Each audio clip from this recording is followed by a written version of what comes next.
आज की वीडियो के अंदर मैं तुम्हें एक ऐसे इंडियन फुटबॉल प्लेयर की स्टोरी बताने वाला हूँ जो बहुत ही ज़्यादा इंस्पायरिंग है। क्योंकि आज की वीडियो के अंदर मैं उन फुटबॉल प्लेयर का नाम नहीं लूंगा, मैं उन फुटबॉल प्लेयर का नाम लास्ट में लूंगा वीडियो के। लेकिन 90% of you are going to guess कि वो प्लेयर कौन सा है। और मैं तुम्हें एक और चीज़ बता दूँ, ना उसके पास ट्रायल्स थे, ना उसके पास मनी थी, कोई क्लब उनमें इंटरेस्टेड भी नहीं था। और ये सारी चीज़ ना होने के बावजूद भी वो इतने ज़्यादा अच्छे प्लेयर बने। मैं जो पूरी स्टोरी सुनाने वाला वो इतनी ज़्यादा अनप्रिडिक्टेबल है, और जैसा कि तुम सोचोगे वैसा इस स्टोरी के अंदर बिल्कुल भी नहीं होने वाला है। क्योंकि ये प्लेयर का मतलब राइज लिखा ही नहीं था। मतलब बहुत ज़्यादा चांसेस थे कि ये प्लेयर प्रोफेशनल प्लेयर बने ही ना। लेट चालू किया, ट्रायल्स नहीं थे, ग्रो नहीं कर पा रहे, इंजरी एक्सेट्रा एक्सेट्रा, स्टिल ये प्लेयर बहुत बड़े प्लेयर बने। और प्रॉबेबली तुम इन्हें खुद ही गैस कर लोगे। लेकिन आज की वीडियो के अंदर मैं इनका नाम नहीं लूंगा एंड तक। सबसे पहले मैं तुम्हें ये बता दूं, ये भी लेट चालू करते हैं। अब बहुत सारे इंडिया के अंदर ऐसे फुटबॉलर्स हैं जो थोड़ा लेट चालू करते हैं। और ऑल दो बहुत बड़े बड़े स्टार्स लाइक सुनील चेत्री ने तो जल्दी स्टार्ट कर दिया था, लेकिन ये प्लेयर थोड़ा ज़्यादा लेट स्टार्ट करते हैं। अराउंड 17-18 की एज के अंदर स्टार्ट करता है। और जब ये स्टार्ट करता है तो ये ना यूथ कॉम्पिटिशन्स खेलता है, ना ये कोई बड़ी लीग के अंदर जाता है, ना स्काउट्स इन्हें हाइप कर रहे होते, इनके पास कुछ भी नहीं होता। ये इतने ज्यादा स्मॉल कॉम्पिटिशन्स के अंदर खेल रहे होते हैं, ये ऐसे क्लब्स के अंदर खेल रहे होते हैं जिनका कोई नाम ही नहीं जानता। मतलब इनका करियर पहले से कुछ खास था नहीं, जैसे दूसरे प्लेयर्स का होता है कि उनमें कुछ शाइन दिखता है, उनके अंदर टैलेंट दिखता है। और कुछ प्लेयर्स तो ये भी बोलते हैं, और कुछ कोचेस ये भी बोलते हैं कि इनके पास स्किल्स भी बहुत ज्यादा अच्छी नहीं थी। इवन कुछ कोचेस ने तो ये बोल दिया कि ये बहुत ज्यादा रॉ प्लेयर है, बहुत ही ज्यादा स्लो प्लेयर है। और जैसे ही वो आगे आगे खेलते गए, वो बस क्लब को ही स्विच कर रहे थे, एक क्लब से लेकर दूसरे क्लब के अंदर जा रहे थे, तीसरे, और ऐसे आगे आगे करके बहुत ही नीचे लेवल के अंदर खेल रहे थे। यहाँ पे उनके ना वो अर्न कर पा रहे थे, ना उनकी स्किल्स ग्रो हो रही थी। उन्हें लिटरली टाइम तक नहीं दे रहा था खेलने का कोच, और उन्हें हमेशा बिठा के रखा जाया था। इसी वजह से उन्हें बिल्कुल भी खेलने का मौका ही नहीं मिलता था। वो बहुत सारे क्लब्स के पास ट्रायल्स देने जाते थे, और वो ट्रायल्स उन्हें रिजेक्ट कर दिए जाते थे। मतलब उनके करियर में सारी चीजें बहुत ज्यादा खराब जा रही थी।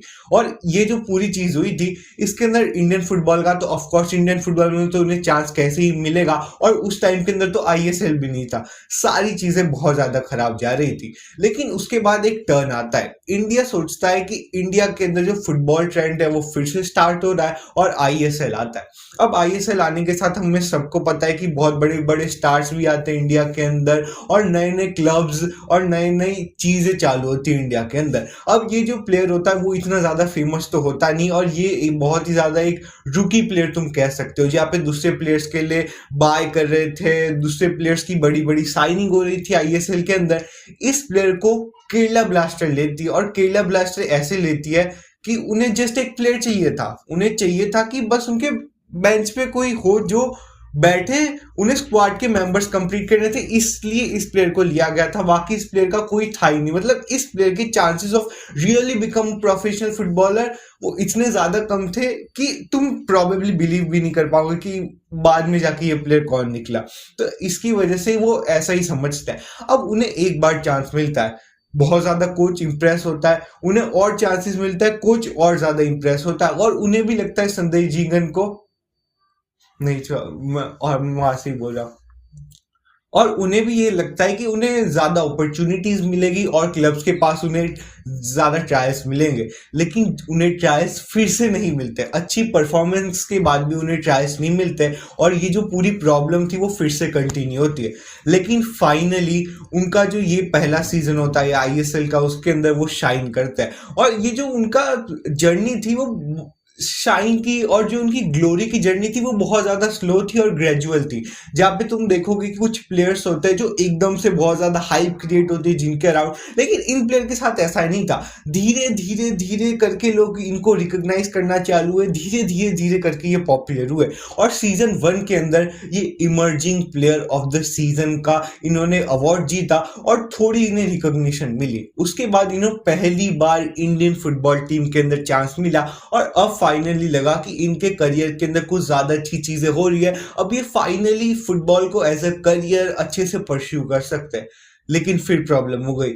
उन्हें हो गई ACL इंजरी। और ये जो इंजरी थी ये ऐसा नहीं था कि कुछ टाइम के बाद होगी, फिर प्लेयर रिकवर होगा और फिर से खेलने लगेंगे। ये रिकवरी इतनी ज़्यादा बड़ी थी, इनमें रिकवर करने के लिए प्लेयर को इतना ज़्यादा टाइम लगा कि लोग सच्ची में सोच रहे थे कि ये प्लेयर पूरी तरीके से खत्म है। कुछ लोग नाम भूल गए थे, लेकिन वो फिर से कम बैक करता है। और जब इस बार कम बैक करता है तो वो इंडिया की नेशनल टीम के अंदर जाता है। इंडिया की नेशनल टीम में जाने के बाद सबसे बड़ी पिक रहता है और प्रोबेबली अभी तक उन्होंने कंसिस्टेंटली बहुत ज्यादा अच्छा खेला है। तुम प्रोबेबली कह सकते हो कि 7-8 साल के अंदर अपनी पोजीशन के अंदर वो बेस्ट प्लेयर रह चुके हैं इंडिया के अंदर। प्रोबेबली पूरी इंडियन फुटबॉल हिस्ट्री के अंदर वो बेस्ट प्लेयर रह चुका है और उन्हें द वॉल भी कहा जाता है इंडियन फुटबॉल का। आई एम टॉकिंग अबाउट संदेश झिंगर, जिनके चांसेस ही नहीं लग रहे थे। उन्होंने बीच में सोचा था कि वो आर्मी ज्वाइन कर ले और फुटबॉल को पूरी तरीके से छोड़ दे, लेकिन स्टिल उन्होंने कंटिन्यू किया और वो इतने ज़्यादा अच्छे प्लेयर बने। उन्होंने लेट स्टार्ट किया, वो ना अर्न कर पा रहे थे, उनकी स्किल्स भी ग्रो नहीं हो रही थी। वो स्मॉल टूर्नामेंट्स के अंदर खेले थे, मतलब जहाँ पे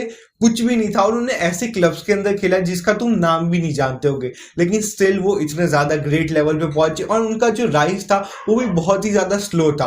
उन्होंने एकदम से हाइप उनके अराउंड क्रिएट नहीं हुई, उन्होंने सालों की मेहनत से धीरे धीरे करके ग्रो किया और नेशनल फुटबॉल टीम के अंदर भी इतनी ज़्यादा रिस्पेक्ट कमाई। वैसे इसमें तुम्हारे क्या ओपिनियन है? Let me know in the comment section.